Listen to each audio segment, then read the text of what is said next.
Now, it has been much more difficult to reach higher levels of complexity. I mean, I talked about, we're talking about, single cells, we're talking about cells, forming some kind of networks and so on, but I mean, the brain is a totally different matter.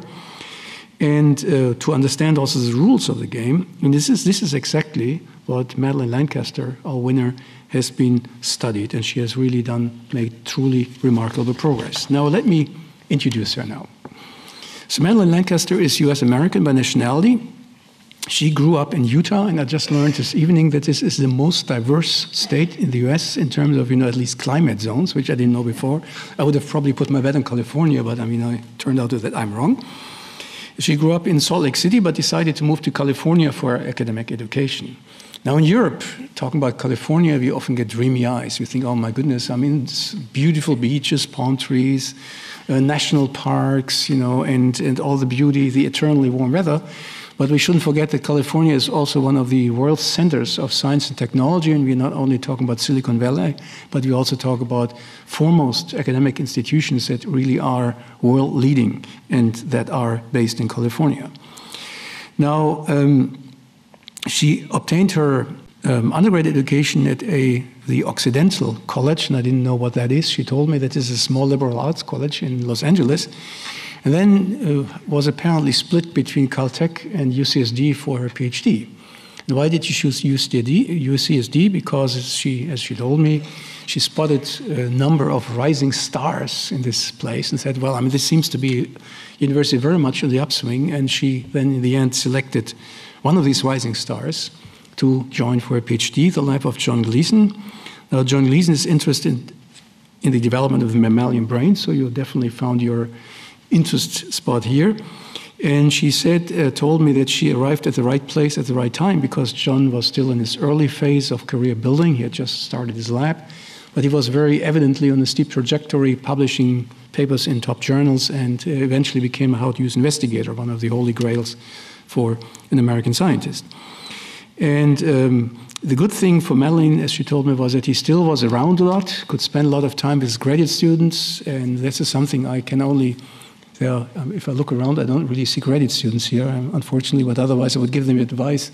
This is actually not a bad choice to go to a young lab because you will have a PI who happens to be there and not like one of us old guys who are always traveling around and send you basically, I mean, we meet also with our students, but we simply don't have that much time. Now, during her time, Madeline worked on the role of Wnt signaling pathways in ciliopathies. So we know now that, I mean, the importance of cilia in mammalian cells, including the brain, has only been recently really fully appreciated and is an emerging field. And they are now known to play a crucial role in signaling and tissue differentiation and affecting many organs such as the kidney and also the brain. And I should say, without going into any detail, that the success of her work was really quite spectacular. During her graduate thesis, she ended up as 2 first authors in Nature Medicine papers and 1 in Nature Cell Biology. And I can tell you, as I'm running a dean of a large graduate school since 8 years, and I cannot remember any student at the end of his or her PhD coming up with such a stellar record. So this is really an achievement on its own. Now, Americans usually don't come to Europe for the postdoc, I have to say, so there must be special reasons. And I think in her case, the special reason is that she is married to a European, to an Italian, and Italians are very, home country oriented. And so they looked for a postdoc in Europe. And I think it wasn't to your disadvantage. And I guess during the process, she realized that also Europe has fantastic labs, and she chose in the end the lab of Jürgen Knoblich, and I'm actually very glad that Jürgen could make it here for this event. And she found his work exciting, and I might like to quote this, even though your boss is here, that she really liked the open and discursive style in his lab, and also that she had a lot of freedom to develop her own ideas. And I think this is really the sign of a good lab, that if you have good ideas, you have someone who helps you, allows you to develop these ideas, but doesn't step in your way and just, tries to steer things too much in the direction he or she might want. So in the end, what she ended up doing, and this often in science, these projects are not, let's say, planned from the outset. So it's not like that, well, I as a boss have this idea and you have to, this is what I want to achieve. You discuss some ideas and you start working. And she told me also that she didn't really set out to let's say, essentially grow a brain in a dish, because that's what she ended up doing in the end. but that she had first, tried a few other things, and then eventually it's usually a mixture of serendipity, but also hard work and good ideas and smart, small decisions in the experiments. She finally ended up doing what she was doing. And I'm not going to tell you much about it because I will leave that to her. I think you will find it probably as exciting as we did from the jury, because this is really the ability to show that these stem cells have the ability to grow using fairly standardized conditions, nothing apparently particularly special, to grow to organoids, as we call them. This is not really a brain, but the complexity and the structure of these. I read the paper with great interest when it came out. I reread it again, and I have to say I'm still fascinated by what you found, and also by the quality and this meticulous analysis of what she has done. So there was, in the end, an unanimous decision by the jury to award to give the award, the Young Investigator Awards 2014 to Madeline Lancaster. Welcome, Madeline, and I would like now you to step up here before you take over. It's my honor, my duty to hand you over the awards. The award has two parts. One is this little, how do you call that in English? My language. Trophy, I guess. It's a trophy, yes. You should put it on your desk for everyone to see. Thank you. Congratulations. Thank you. There's something else. And this is the document, and I guess it also includes a check, which we shouldn't forget about. Okay. So I'll hand that over to you as well. So congratulations again. Yeah, thank you. You might put it down here, Yeah, because I'm now freeing the stage for you. Okay. And I'm looking forward to it.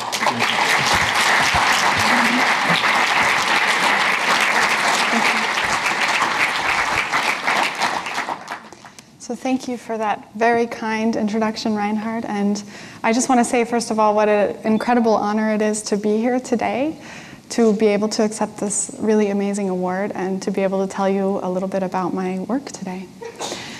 So I'm going to be talking about a new model system that we've developed in Jürgen Knoblich's lab for studying human brain development in vitro. And so this goes back to a question that I've been interested in for as long as I can remember, which is, what makes the human brain so complex? We can all appreciate, I think, that the human brain is one of the most, if not the most complex organs in the animal kingdom. And it's this complexity that, of course, affords us a number of unique abilities, like, for example, logic and reasoning, human emotion and speech, but also the ability to question what makes the human brain so special. And this question, of course, has been a topic of scientists and philosophers for millennia, really. In particular, I like what this philosopher said: man is the most intelligent of the animals and the most silly. And I think this last part particularly applies to scientists. But what is it that makes the brain so special in humans? In fact, actually, if you look at the structure, the same basic structure is present in human brains as in any other mammal. You have the cerebral cortex, the thalamus, the cerebellum, the brainstem, for example. There's no special brain region in humans that gives rise to our smarts or our special emotions. But what happens if we look inside the brain? Can we learn something special about the human brain if we look inside? So this is what the human brain would look like if you cut it open and looked inside. You would see these spaces here, which are the ventricles of the brain, which would normally be filled with cerebral spinal fluid. On the outer regions, you have the gray matter, which is the cell bodies of neurons. And then on the inside is the white matter, which is made up of the axonal tracts of those neuronal cell bodies. But this structure is also pretty much the same in every mammal. You have the cell bodies outside, the white matter on the inside, and brain ventricles. But how about if we zoom in? So if we zoom in now on the cerebral cortex here, what you'd see is something that looks like this, where you have these nice layers of neuronal cell bodies, these 6 layers of the cerebral cortex. And each of these neurons has this nice complex dendritic tree and this sort of triangle shape, this pyramid shape, and that's why they're called pyramidal neurons. But again, this structure, these 6 layers, this kind of cell body morphology is also the same between humans and other mammals. Okay, so what about size? We've all heard that the human brain is special in terms of how big it is. And certainly it's the biggest primate brain. It's much bigger than, for example, our closest relatives, chimpanzees. It's also much, much bigger than commonly used model organisms like rodents, rats here. But actually what's particularly unique about the human brain is the number of neurons. And of course this is related to size, but what I'm referring to is actually work from a group in Brazil that's been taking various mammalian species and actually counting the number of neurons within those brains. And what's really remarkable is that if you look at rodents, and commonly we use rodents for learning something about human brain development as model organisms, if you take a rodent brain and you take a primate brain that are similar in size, for example here in a goody brain that's 18 grams and an owl monkey brain that's 16 grams, the number of neurons in the primate brain is almost twice the number of neurons in the rodent brain. And this trend of this huge concentration of neurons in a smaller mass in primates seems to continue also into humans. So it seems like humans are not just a scaled up rodent brain, they also have this dramatic expansion in the number of neurons. So that's what I'm interested in. What makes the human brain able to produce so many more neurons than some of the commonly used model organisms? So before I get into some of the theories about this, I just give a little background on how the human brain develops. So it starts out as this neural tube. It's actually an epithelial tissue type, which means that it has a fluid-filled lumen on the inside, and it has apical basal polarity. This tube expands over time, and different regions of the brain develop from different regions of the tube. And in particular, this brown region here will develop into the largest part of the human brain, the cerebral cortex, which actually takes up about 85% of the human brain. And when we look at the processes underlying the development of neurons, or the production of neurons, which is a process called neurogenesis, we typically look at this in sections. So this is a diagram of the head of a mammalian embryo, and in green is the developing cerebral cortex. And so in purple is a schematic of what a section through this tissue would look like. And actually, here is one of those sections. So this is actually a section of a developing human brain. I mentioned that the brain comes from this neuroepithelial structure, so it has these fluid-filled lumens, which actually then become those fluid-filled ventricles later. And then around these fluid-filled ventricles, you have the developing brain epithelium. And if you zoom in on this, what you'd see is something like this. So here you have, because of the epithelial nature, it has this nice apical basal polarity with apical on the inside and basal on the outside. And the neural stem cells here are called radioglial stem cells. These radioglial stem cells, because they're epithelial, have a nice apical process that connects the ventricular surface, and a basal process that extends all the way to the outer surface of the brain. These radioglial stem cells can divide symmetrically to give rise to 2 more radioglial stem cells and expand their founding population. But they can also divide asymmetrically to give rise to another radioglial stem cell and now a neuron. And the neuron now uses the basal process to migrate outward and populate a region called the cortical plate. The cortical plate will then eventually develop into the 6 layers of the cerebral cortex. But radioglia can also divide in another form of asymmetric cell division to give rise to an intermediate, to a radioglial stem cell, and then an intermediate population, either an intermediate progenitor, which can divide once more and give rise to 2 more neurons, or an outer radioglial stem cell, which is a newly identified neural stem cell population that looks a lot like inner radioglia, except that they lack one very important characteristic, and that is that they don't have this apical connection to the ventricular surface. And because they don't have that apical connection, the cell body is somewhat displaced from this inner zone, which is called the ventricular zone, because it's next to the ventricle. So the cell body is displaced into a region called the subventricular zone. So there are many theories about how the human brain might have expanded neuron numbers in terms of what kinds of cell fate decisions these radioglial stem cells are undergoing and how those might be different. In particular, it's thought that one method that could give rise to this expanded neuron production is that these radioglial stem cells could divide more times symmetrically before they switch to neuron production. And this way, they would expand the founding population of radioglial stem cells, which would then allow for a greater production of neurons later when they then switch to a phase where they start producing neurons. Another possibility is actually that these transit populations, so these, for example, intermediate progenitors or outer radioglia, are expanded in humans, and that they can also self-renew. And in that way, these transit amplifying populations, because they're expanded, would then give rise to more neurons as well. And there's actually evidence for both of these possibilities. First of all, if you just compare a human embryo to a rodent, for example, in this case a rat, at stages of development that are age-matched, you'll find that the human and rat brains start out looking pretty much the same. Over time, they start expanding. This region here becomes the cerebral cortex eventually, and it expands in both. But then at some point here, the human brain, the human cerebral cortex in particular, expands really dramatically, ballooning out, whereas the rat cortex here has stopped expanding this way and is now instead thickening this way. And so this suggests that these radioglial stem cells that line the ventricle are expanding much more in humans than in rats, and probably for longer. But also, the intermediate populations, these transit-amplifying populations, seem to be expanded in humans. And to illustrate this, this is just a crescent violet-stained section of the developing primate cortex. And you'll notice that this ventricular zone here, which is populated by the inner radioglial stem cells. Here's the cortical plate populated by the neurons that have migrated outward. And I want to draw your attention to this layer here, which is called the outer subventricular zone. This layer is populated by those intermediate progenitors and the outer radioglia. And this layer is completely absent in rodents. So this suggests that there are some very unique characteristics about human brain development, and particularly about the neural stem cells, about their decisions to divide symmetrically and expand, or to give rise to these intermediate populations, and then these intermediate populations to also self-renew. But it's very hard to test these hypotheses, and it's also hard to test what's special about those fate decisions, because most of the models that we use are animal models where these processes simply don't occur. So what we really need is kind of a human model system. And for obvious reasons, we can't do this in vivo, so we turn to in vitro. So human neural stem cells have been used for decades now, really, to derive various neuron populations, the idea being that these might be therapeutic in the future.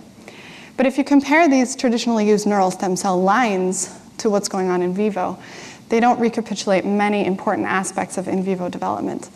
I've already placed quite a bit of emphasis on the apical basal polarity of the developing brain, in particular these radioglial stem cells containing this apical and basal processes.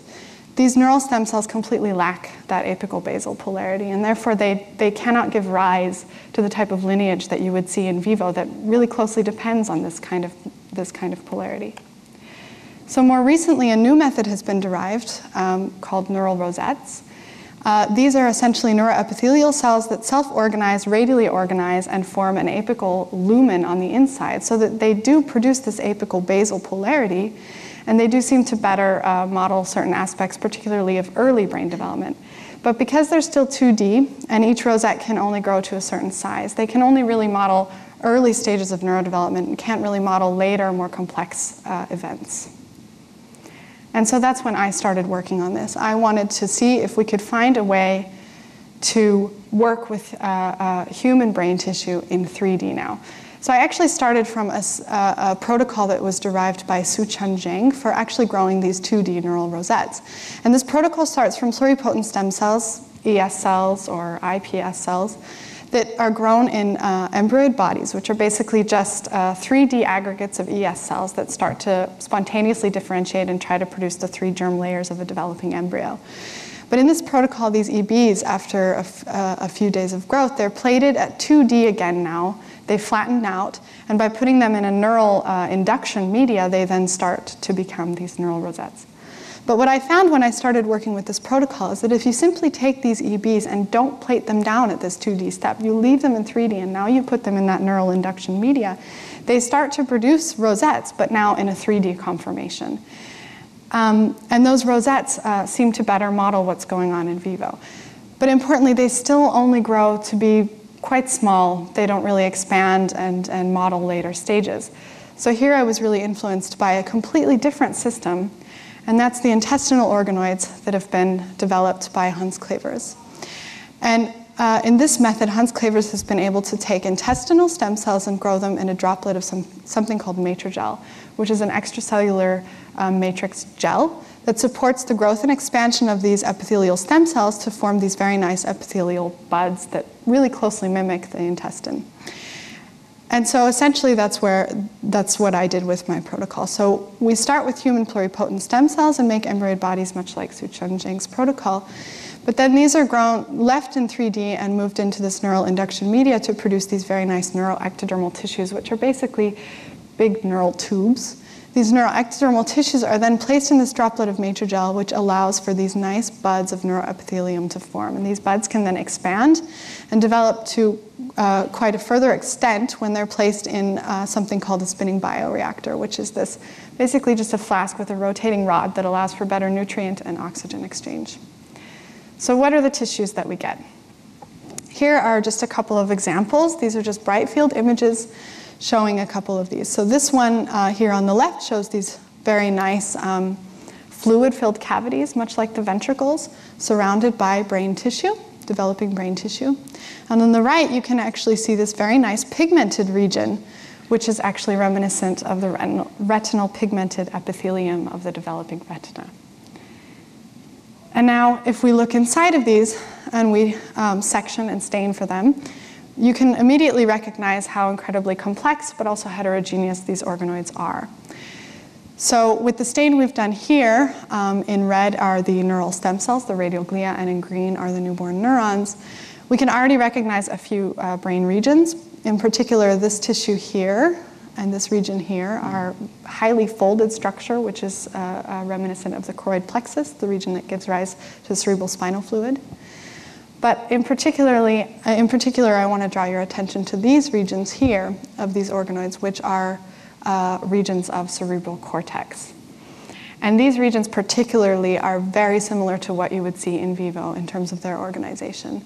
And just to illustrate that, here's a comparison of a mouse embryonic cortex compared with a cerebral organoid, stained for radioglial stem cells in red, PAX6 staining, and newborn neurons in green by TUJ1.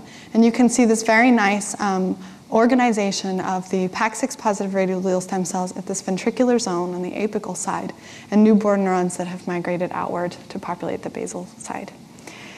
And I'm not going to go into it, but in every way that we've tested so far, these radioglial stem cells behave just as they would in vivo, and they exhibit many of the characteristics that you would see in vivo.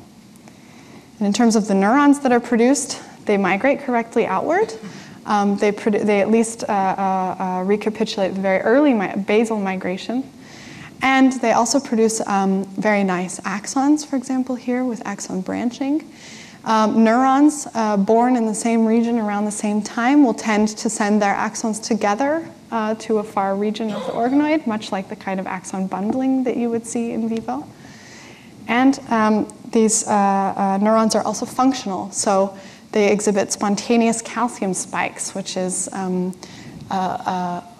which reflects their synaptic activity, and these are shown here. You can see some of these spikings here.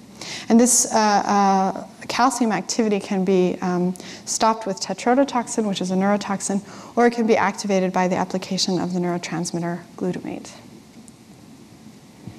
But what about the human-specific characteristics that we care so much about? So I mentioned this outer subventricular zone, and so we next stained cerebral organoids for radioglia. We use this marker, SOX2, which will stain all the populations of radioglia. It will stain the inner radioglia, which are in this ventricular zone here, but also the outer radioglia that populate this outer SVZ. And in fact, in the organoids, we see this very nice ventricular zone and then a large population of outer radioglia. And what's really remarkable is that these outer radioglia seem somewhat displaced from the ventricular zone by a TUJ1 positive fiber layer, much like this inner fiber layer that you see in humans. And this layer is also completely absent in mice.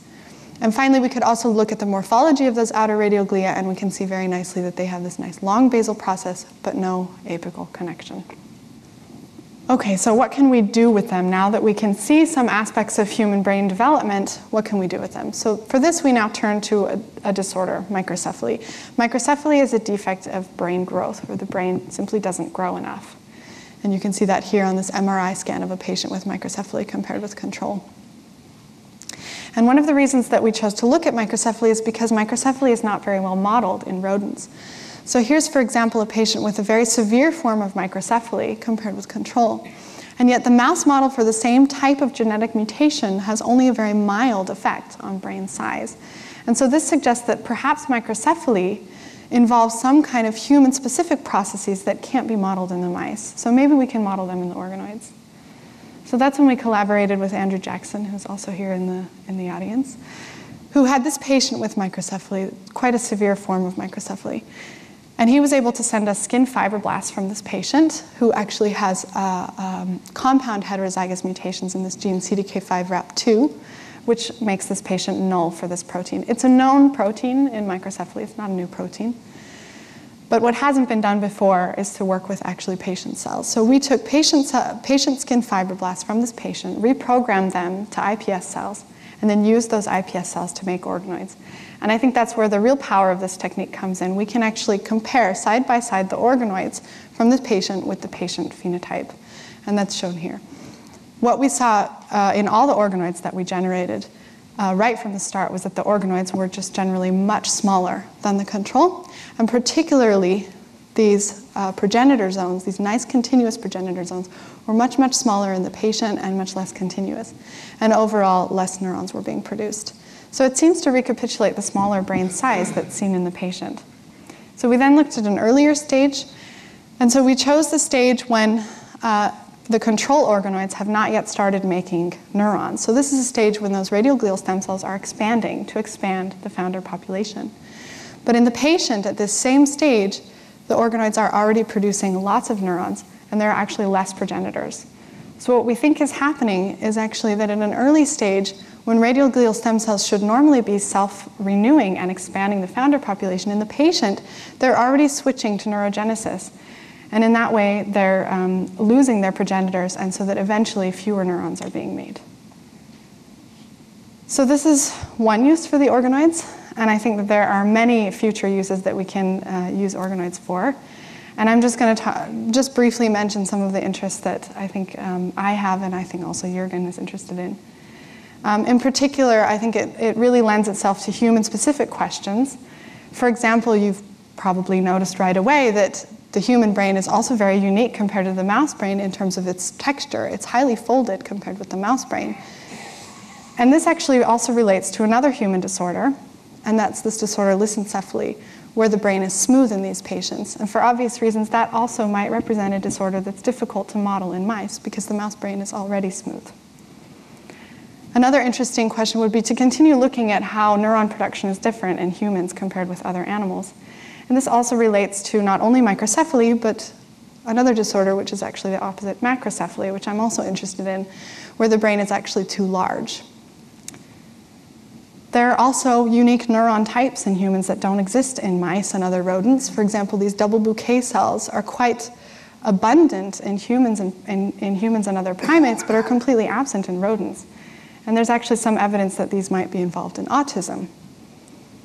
Or what about dendrite morphology? These are actually pyramidal neurons of human and mouse cerebral cortex at the same magnification. And what you can probably appreciate right away is that the human pyramidal neurons have a much more branched, complex dendritic tree.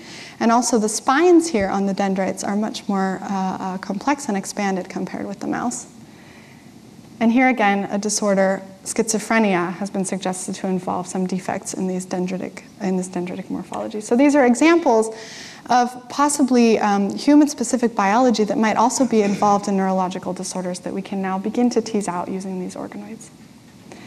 And so with that, I would just like to come to my acknowledgements and first of all thank the patient and the family, because without them, of course, we wouldn't have been able to look at this microcephaly and learn something about the pathogenesis of this disorder. I want to thank, of course, Jürgen most of all, because for the immense support in his lab, the freedom that, of course, Reinhard mentioned, but also the intense intellectual discussions that we've had over the years that have really helped bring this project to fruition. I want to, of course, thank the entire Acknowledgements lab, but particularly Magdalena Renner, who's a PhD student in the lab, who's been enormously helpful, and Angela Per, who's a technician who really helped keep this going in the lab. And then, of course, I want to thank Andrew Jackson, who's here today, for a fantastic collaboration, and Carol Ann in his lab, his postdoc. I also want to thank our collaborators in Josef Penninger's group at EMBL, in particular Daniel, who helped with the reprogramming.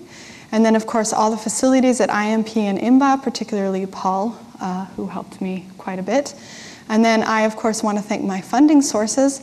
And now I get to add this nice new icon to my acknowledgements. And so, of course, I want to thank the committee for choosing me to come here today. And I just want to say what an amazing award this is, and I think what amazing opportunities this will open for me in the future in terms of my career, but also in terms of visibility, because I think that it's really important that collaborations come together to produce this kind of work. And this visibility from this award, I think, will really help with that. And of course, for the money, which I will be using to continue what I do best, supporting brain growth, but particularly the brain growth of this person right here, and helping her dendrites of her cortical neurons continue to flourish and expand. So thank you.